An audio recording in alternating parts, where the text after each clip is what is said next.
Composition of mine air. अभी पहले जो हम क्या देखे, कंपोजिशन एटमॉस्फेरिक एयर, ठीक है। हम क्या देख रहा, जो हमारा माइंस है उसका जो रिटर्न एयर है उसका क्या कंपोजिशन होता है, ठीक है। तो यहां सिर्फ हम बाय वॉल्यूम परसेंट में देख रहे हैं, परसेंटेज बाय वॉल्यूम में देख रहे हैं। ऑक्सीजन कितना है 20.28, जबकि एटमॉस्फेरिक एयर में कितना रहता है 20.93। क्या हुआ, कम, ठीक है। ऐसा डाउनवर्ड एरो दिखा दूं, इसका मतलब क्या हुआ, with respect to atmospheric air it is less, ठीक है। आपको एरो नहीं बनाना है एग्जाम में, ठीक है, हम समझाने के लिए बना रहे हैं। नाइट्रोजन कितना था एटमॉस्फेरिक एयर में 79.04, जबकि यहां कितना है 78.90। इसका क्या मतलब हुआ कि नाइट्रोजन भी कम हुआ, ठीक है। आप लोग को एरो नहीं बनाना है, क्या रखिएगा।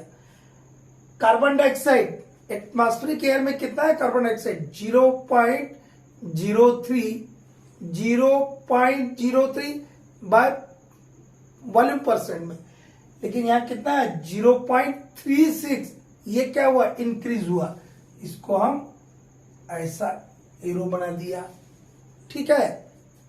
और CH4 वहां था क्या एटमॉस्फेरिक एयर में, जो हमें पृथ्वी के सतह पर जो हवा इनहेल कर रहे हैं उसमें CH4 होता है, नहीं होता है। लेकिन माइन एयर में CH4 भी मिलता है, because CH4 is a methane. Methane is a found as a inherent in a coal seam, ठीक है।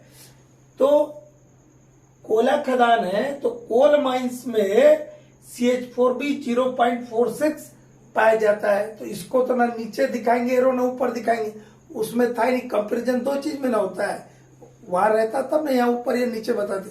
मतलब एक और चीज जुड़ गया, और भी चीजें जुड़ता है, ठीक है। और भी चीजें जुड़ता है दूसरे गैसेस, जैसे CO है, CO2 है, H2S है, SO2 है। ब्लास्टिंग के कारण जो फ्यूम्स पैदा होता है that is also known as nitrous fumes या ब्लास्टिंग फ्यूम्स, ठीक है। उसमें NO और NO2 होता है, नाइट्रोजन डाइऑक्साइड और नाइट्रोजन ऑक्साइड, ठीक है।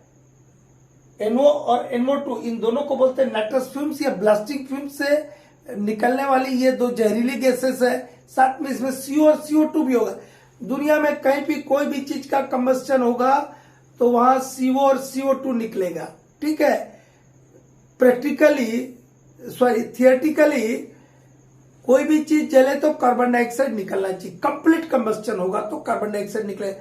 लेकिन दुनिया का कोई भी कंबस्टन कंप्लीट कंबस्टन नहीं होगा, नहीं होता है। इसीलिए इनकम्प्लीट कंबस्टन का प्रोडक्ट है CO और कंप्लीट कंबस्टन का प्रोडक्ट है CO2। तो कोई पदार्थ जलेगा तो 100% कंप्लीट कंबस्टन नहीं होता है, इसलिए CO CO2 निकलेगा। एक्सप्लोसिव को हम ब्लास्ट कर रहे, क्या कर रहे हैं, जला ही ना रहे हैं, तो कंबस्टन ना हुआ, तो कंबस्टन हुआ तो CO CO2 तो निकलेगा। साथ में क्या निकलता है nitrous fumes NO NO2, and this is the very dangerous and poisonous toxic gas. So our regulation emphasize that after 5 minutes of blasting no person shall be enter into the blasting phase, and also until the fumes and dust are cleared away. ये provision है CMR में कि blasting के 5 minute तक किसी को जाने ही नहीं देना वहां। और ये भी है कि फ्यूम्स और डस्ट जो है वो निकल जाए तब वहां जाना है और जाने देना है, ठीक है। तभी जाना और तभी जाने देना है। हम एक चीज के साथ 2-4 चीज इधर उधर की बताते, इसलिए वीडियो का लेंथ बढ़ जाता है, ठीक है। तो ये हुआ। अब इम्प्यूरिटीज क्या क्या, impurities in mine air can be classified as, mine air में जो इम्प्यूरिटीज आ गई वो 2 तरीके से, एक non toxic but explosive gases non touchable जहरीला नहीं है, लेकिन वो एक्सप्लोसिव गैसेस है, इसमें ढेर सारी गैसेस आते हैं, लेकिन हमारे लिए प्राइम इंपॉर्टेंस जिसका उसको हम यहाँ लिखे हैं मिथेन। CH4 means methane. इसी को इनफ्लेमेबल गैस बोलते हैं हम, जो बार बार I/G लिखते हैं ना, इनफ्लेमेबल गैस, तो वो यही है CH4। ठीक है, ये कोलसी में पाए जाने वाला गैस है। और दूसरा होता है टॉक्सिक गैसेस, जहरीली गैसेस, पॉइजनस गैसेस। ठीक है, पॉइजनस गैसेस में क्या है, CO, CO2, NO, NO2, SO2, H2S, ये सब के बारे में आगे पढ़ेंगे। ठीक है, बहुत सारे डैम के बारे में पढ़ेंगे, sting dam, black dam, fire dam, after dam. ठीक है, डैम का मतलब गैस होता है और कुछ नहीं है।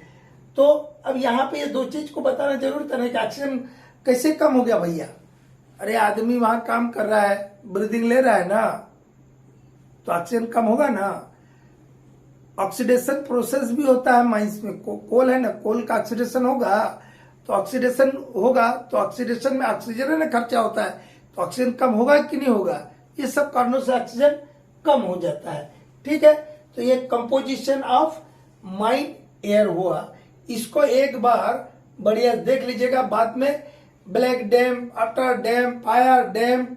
ठीक है, ये CH4 वाला जो कंपोजिशन होगा उसको बोलते हैं फायर डैम, इनफ्लेमेबल गैस।